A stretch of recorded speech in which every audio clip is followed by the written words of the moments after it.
तेजीमोला असमिया लोक कथा साभार सुमन वाजपेयी। तेजीमोला को अपने पैदा होने से पहले से ही बहुत परेशानियां उठानी पड़ी थी और उसके बाद भी उसे जीवन में कई कठिनाइयों का सामना करना पड़ा। तेजीमोला के जन्म लेने से 3 हफ्ते पहले उसकी मां न्योमोली ने इतने सारे संतरे, पके हुए आड़ू और इतने सारे चिकने बीज खा लिए थे कि उसे अपने बचपन में सुनी वे बातें याद आ गई थी कि अगर आप गलती से बीज निगल जाते हो तो रातों रात एक पेड़ में तब्दील हो जाते हो। डर के मारे वो उस रात सो नहीं पाई और अजीब अजीब सपने उसे आते रहे कि वह अलग अलग तरह के पेड़ों में बदल गई है। सुबह उसने अपने पति धनीराम को सपनों के बारे में बताया। वो एक व्यापारी था और अक्सर काम के सिलसिले में बाहर रहता था। धनीराम ने उसे समझाया कि उसके सपनों का कोई मतलब नहीं है। यही नहीं, उसकी दाई अगहुनी ने यह भी कहा कि उसे सपने में चून की हरे भरे आम और अन्य पेड़ दिखाई दिए हैं तो इसका अर्थ है कि वह एक स्वस्थ बच्चे को जन्म देगी और संतान सुख भोगेगी। पर अगहुनी की बात गलत साबित हुई और बच्ची को जन्म देते ही न्योमोली की मृत्यु हो गई। बच्ची की आवन नाल काटते हुए अगहुनी ने देखा कि वो छोटी नन्ही कलियों में बदल रही है। जब तक उसने बच्ची को नहलाया वे कलियां पूरी पत्तियों का रूप ले चुकी थीं। हालांकि उसने उन्हें एक एक कर चुनना शुरू कर दिया था, पर वे उसके शरीर के विभिन्न हिस्सों से किसी घास की तरह उगने लगी थीं। जब तक न्योमोली की पलकों को उन पत्तियों ने ढका वो मर गई, क्योंकि पत्तियों द्वारा उसके शरीर से सारे रक्त को चूस लेने के कारण वो सांस नहीं ले पा रही थी। अगहुनी ने पूरी कोशिश करके उसके शरीर को साफ किया ताकि किसी को इस बारे में पता न चले और उसके बाद ही सबको बच्ची के जन्म की सूचना दी। उसने धनीराम से ये भी कहा कि क्योंकि वह न्योमोली को अपनी बहन की तरह मानती थी, इसलिए जब तक तेजीमोला शादी के योग्य नहीं हो जाती और किसी योग्य वर से उसका विवाह नहीं हो जाता, वो उसकी देखभाल करना चाहेगी। असल में उसे डर था कि कहीं शिशु के शरीर में से भी पत्तियां न फूटने लगें और उसकी भी मृत्यु न हो जाए। धनीराम ने अपने घर के पिछवाड़े में उसके लिए एक घर बनवा दिया ताकि वह वहां रहते हुए बच्ची की देखभाल कर सके। वैसे भी उसका कोई रिश्तेदार नहीं था। तेजीमोला को सब प्यार से तेजी कहते थे। गांव वालों के जोर देने पर धनीराम ने दूसरा विवाह कर लिया ताकि तेजी को मां का प्यार मिल सके। इस बीच अगहुनी तेजीमोला के शरीर से कम 4 बार अलग अलग तरह की पत्तियां निकाल चुकी थी। ऐसा करने के लिए वो कभी उसे हल्दी का लेप लगाती तो कभी सोयाबीन का लेप, ताकि उसे पत्तियां खींचकर निकालनी न पड़े। इस तरह के लेप लगाए जाने की वजह से तेजीमोला के रंग में लगातार निखार आता जा रहा था और उसकी सौतेली मां रमोला उसे देख जहां हैरान रह जाती, वहीं उसे जलन भी होती।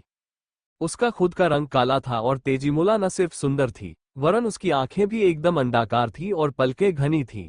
पर अगहुनी को हमेशा उसकी चिंता सताए रहती थी कि कहीं उसे भी कुछ हो न जाए। 2 हफ्ते पहले लाल गर्दन वाले हरे रंग के तोते ने धनीराम के घर पर, जब वह बाहर अपना सामान बेचने जाने के लिए सामान बांध रहा था, तब गीत गाया था। अगहुनी की सोते सोते ही मृत्यु हो गई। तोते ने ये गीत गाया था, जब तुम मुझे देखते हो तुम नाराज हो जाते हो। तुम्हारी बेटी एक खूबसूरत युवती बन गई है, तुम शहर से उसके लिए वर कब लेकर आओगे? तोते की आवाज बहुत ही कर्कश और तेज थी, जिसे सुनकर धनीराम को अपनी दूसरी पत्नी का ध्यान आ जाता, जो बहुत ही लड़ाकू किस्म की स्त्री थी। गांव में वो सबसे लड़ती रहती थी और तेजीमोला के साथ नौकरों की तरह व्यवहार करती थी। उसने तोते को देखकर एक ठंडी आह भरी और उसे आश्वासन दिया कि अगले 6 महीनों की अपनी समुद्री यात्रा के दौरान वो अपनी बेटी के लिए उपयुक्त वर जरूर ढूंढ लेगा। पर रमोला के दिमाग में तो कोई और ही खुराफात चल रही थी। जैसे ही धनीराम अपनी यात्रा पर निकला, उसी रात रमोला ने अपने तीनों बेटों के लिए स्वादिष्ट भोजन बनाया, पर तेजीमोला को खाने के लिए केवल बचे हुए चावल नमक के साथ खाने को दिए। वो दिन रात उससे घर के सारे काम करवाती और सोने के लिए एक बांस की चटाई दे देती। तेजीमोला खुशी खुशी सारे काम करती। जब भी उसे अपनी मां की याद आती, वो रुआसी हो जाती। जिस रात धनीराम घर से निकला, तेजी की अंगुली में एक छोटी सी हरी पत्ती उग आई, जिसे उसने तुरंत ही चंदन का लेप लगाकर हटा दिया, जिसके बारे में अगहुनी ने उसे बताया था। वो अक्सर अगहुनी को याद कर रोती, क्योंकि उसे तो मां का प्यार उसी से मिला था। उसकी सबसे खास सहेली का विवाह तय हो गया था और जब उसने अपनी सौतेली मां से जाने की अनुमति मांगी तो तेजीमोला ये देखकर हैरान रह गई कि न सिर्फ उसने उसे जाने की अनुमति दे दी, वरन अपनी मां के सूती कपड़े मांगने पर उसने उसे अपने महंगे रेशमी कपड़े भी पहनने को दिए। उसे हिचकिचाते देख रमोला ने कहा, तुम नए डिजाइन के कपड़े पहनो और अपने इन वस्त्रों के नीचे ब्लाउज भी पहनो, इससे तुम और सुंदर लगोगी। मैं तो अब ऐसे कपड़े नहीं पहन सकती हूँ, क्योंकि अब मैं बूढ़ी हो रही हूँ, लेकिन तुम्हें ऐसे ही कपड़े पहनने चाहिए। अपनी सहेली के विवाह में तुम खूब सज कर जाओ, पर क्या तुम अकेली वहां जा सकोगी? हाँ, मैं अकेली जा सकती हूँ, सुंदर कपड़ों को देखते हुए तेजीमोला ने खुशी से कहा। पर रमोला तो कुछ और ही सोच रही थी। उसने उन कपड़ों को एक जूट के थैले में डालते हुए रेशमी वस्त्र की तहों के बीच धीरे धीरे जलने वाला एक अंगार और एक छोटा सा चूहा रख दिया। फाल्गुन का महीना था, ठंडी हवा चल रही थी। सड़क पर लाल रंग के गुड़हल के फूल बिखरे हुए थे। सहेली के घर जाते हुए तेजीमोला को लगा कि जैसे थैले में कुछ हिल रहा है। वो उसे खोलकर देखना चाहती थी, पर उसकी सौतेली माँ ने उसे हिदायत दी थी कि वह विवाह स्थल पर पहुंचकर ही थैला खोले, उससे पहले नहीं, वरना रास्ते की धूल मिट्टी से वस्त्र गंदे हो जाएंगे। माँ के डर से तेजीमोला चुपचाप चलती रही। वह अपनी माँ के गुस्से को जानती थी। उसने अपने प्रति पहली बार जो ममता देखी थी, उसे वह खोना नहीं चाहती थी। वह हर हालत में उसे खुश देखना चाहती थी। उसने और तेज चलना शुरू कर दिया, ताकि जल्दी से सहेली के घर पहुंच सके और नहाने के बाद इन वस्त्रों को पहन सके। उसने अपने थैले से धुआं निकलता नहीं देखा। विवाह स्थल पर पहुंचने के बाद जब उसने पहनने के लिए वस्त्रों को निकाला और देखा कि वे जगह जगह से कटे हुए हैं और कहीं कहीं से जल भी गए हैं, तो वह हैरान रह गई। वह डर के मारे रोने लगी कि अब तो उसकी सौतेली माँ उसे कोई बड़ी सजा देगी, क्योंकि उसने उसके इतने कीमती कपड़े खराब कर दिए थे। उसकी सखी सोखी ने उसे सांत्वना देने की कोशिश की। तेजी, तुम इसके लिए उत्तरदायी नहीं हो। माँ को मैं ये बात कैसे समझाऊंगी? वो मुझे बहुत मारेगी। उन्हें सब सच बता देना, इसमें तुम्हारी कोई गलती नहीं है। फिर सोखी ने उसे उपहार में मिले हुए अपने रेशमी वस्त्र पहनने के लिए दिए, पर तेजी दुखी थी और यह बात भी उसे रुला रही थी कि सोखी उससे दूर चली जाएगी, जिसके साथ वो अब तक अपने सारे दुख सुख बांटती आई थी। फिर जिसका तेजी को डर था, वही हुआ। उसकी माँ ने उसकी बात पर विश्वास नहीं किया। उसने तेजी के लंबे बालों को खींचा और उसे मारने लगी। सजा के रूप में उसने तेजी से भीगे हुए चावलों को पीसने के लिए कहा। तेजीमोला बहुत रोई कि उसने सचमुच वस्त्र नहीं फाड़े हैं, पर रमोला नहीं मानी। वह तो कब से तेजी को मारना चाहती थी और अब इस सुनहरे अवसर को वह गंवाना नहीं चाहती थी, खासकर जब उसके पिता भी घर पर नहीं थे। उसने चावल पीस रही तेजीमोला के दाएं हाथ को ही चावल के साथ पीसना शुरू कर दिया और उससे कहा कि अब वह पीसने के लिए अपने बाएं हाथ का इस्तेमाल करे। तेजीमोला रोते रोते बोली, माँ, तुमने मेरे दोनों हाथों को आहत कर दिया है। मुझे जाने दो। रमोला ने उससे कहा कि वह अपने सिर से चावल पीसे और फिर लकड़ी के डंडे से उसका सिर ही तोड़ दिया। रमोला ने उसके शव को पिछवाड़े में दबा दिया। जैसे ही रमोला वहां से हटी, तेजीमोला का मांस धीरे धीरे फूटकर कद्दू की एक बेल में बदल गया। उसकी वाहिकाओं ने मिट्टी से रक्त चूस लिया और उससे पौधे का पोषण होने लगा। पत्तियों, टहनियों और जड़ों ने तेजीमोला की आत्मा को सुरक्षित रखा। दोपहर में जब ठंडी हवा बह रही होती तो पिछवाड़े में खड़ा कद्दू का पौधा गीत गाता और अपने फूलों की खुशबू बिखेरता रहता। लोगों को इसमें कुछ भी अजीब नहीं लगता था, क्योंकि ऐसी ठंडी दोपहर में अक्सर हवा में ऐसे गीत बहते थे, खासकर जब अपनी मादा कबूतर को लुभाने के लिए नर कबूतर गुटरगून करते थे। बेल वाले पौधे द्वारा गाया जाने वाला गीत बहुत ही मधुर होता था। लगता था कि कहीं बहुत दूर कोई स्त्री गा रही है। जब पड़ोसियों ने तेजीमोला के बारे में पूछा तो रमोला ने कहा कि वो अपनी सहेली के घर गई है। कुछ महीनों बाद वापस आ जाएगी। अपने अपराध बोध की वजह से शायद रमोला पिछवाड़े में जाती ही नहीं थी। एक दिन एक दुबली पतली स्त्री उससे भीख मांगने आई और कद्दू की मांग की। रमोला उसकी बात सुन हैरान रह गई।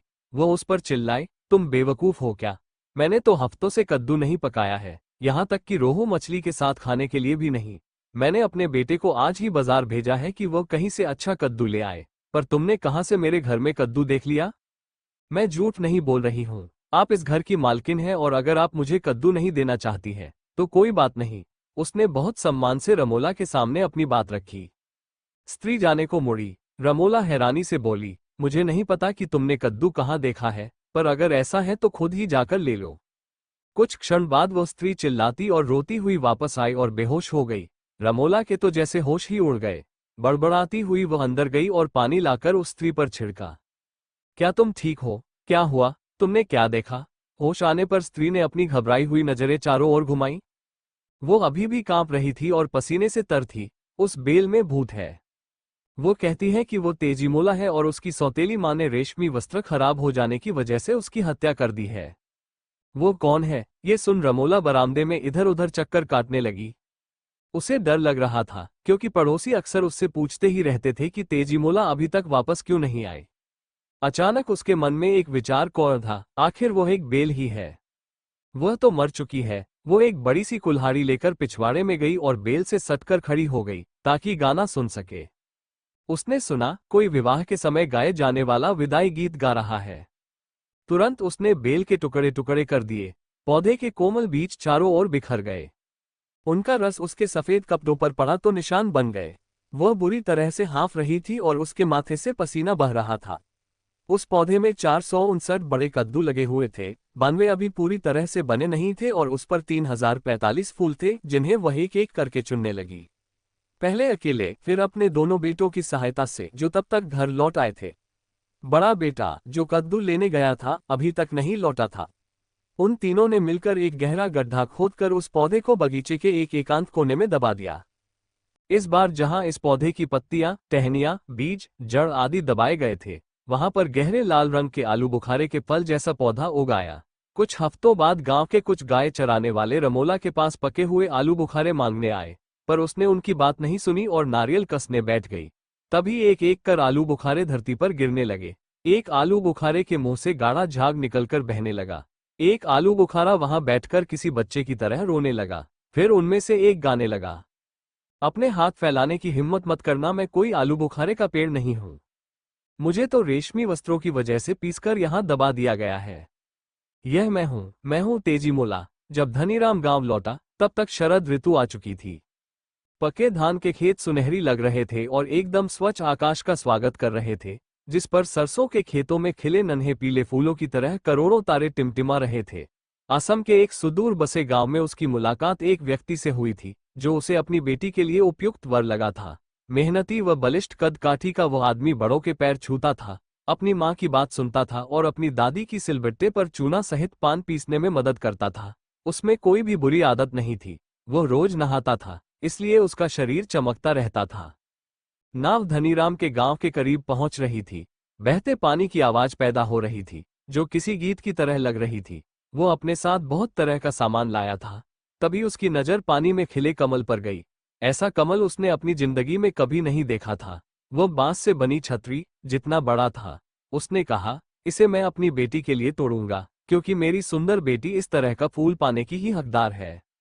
जैसे ही धनीराम उसे तोड़ने के लिए आगे बढ़ा कि तभी वो कमल अपनी दुखभरी कहानी सुनाने लगा, जिसमें वो चूहे, अंगार और अपनी सखी के विवाह की बात कर रहा था। तेजीमोला केवल एक ही बार गा सकती थी, इसलिए उसकी बात पर विश्वास न करते हुए जब वो कमल को उखाड़कर फेंकने देने लगा तो वो ऐसा न करने की प्रार्थना करने लगी। जब उसे तोड़ा जाने लगा तो अचानक उसने देखा कि उस फूल ने अपनी हथेलियां खोल ली हैं। उसने एक हाथ में पान का नया पत्ता लिया और दूसरे हाथ में चबाया हुआ पान का पत्ता, और बोला, अगर तुम वास्तव में तेजीमोला हो तो तुम चातक पक्षी में बदल जाओगी और मेरे दाएं हाथ में रखे चबाए हुए पान के पत्ते पर चोंच मारोगी। अगर तुम कोई भूत हो जो मुझे छलने की कोशिश कर रहा है, तो तुम मेरे बाएं हाथ में रखे ताजे पान के पत्ते पर चोंच मारोगी। मेरे आदेश का पालन करने में दैवी शक्तियां तुम्हारी मदद करेगी। हवा अचानक बहते बहते रुक गई। ऐसा लगा कि कमल सांस ले रहा है। जब दोपहर को वो घर पहुंचा तो साथ में पिंजरे में एक चातक पक्षी भी उसके साथ था। रमोला ने उसके बारे में कोई जिज्ञासा नहीं दिखाई। धनीराम ने जब तेजीमोला के बारे में पूछा तो वह जोर जोर से रोने लगी और बोली कि जब वह अपनी सहेली के विवाह में गई थी तो वहीं से एक आदमी के साथ भाग गई। उसने शर्म के मारे यह बात किसी को नहीं बताई है। उसके तीनों बेटों ने कहा कि उन्होंने तेजीमोला को जगह जगह ढूंढा, पर वह कहीं नहीं मिली। ये सुन धनीराम एक लाल बॉर्डर वाला वस्त्र लेकर पिंजरे के पास गया और तेजीमोला से कहा, अब मैं तुम्हें आदेश देता हूं कि तुम अपने असली रूप में आओ और इस वस्त्र को पहनो। धनीराम ने रमोला को उसके बेटों सहित घर से निकाल दिया। 1 महीने बाद गांव वाले ऐसी भव्य शादी में शामिल हुए जिसकी उन्होंने कभी कल्पना तक नहीं की थी। रमोला को उसके बाद किसी ने नहीं देखा। हालांकि गांव के बाहरी हिस्से में रहते हुए तीनों बेटे तेजीमोला के खिलाफ कोई न कोई षड्यंत्र रचते रहे, पर कभी सफल नहीं हुए। तेजीमोला अपने पति के साथ सुखमय जीवन व्यतीत करती रही। साभ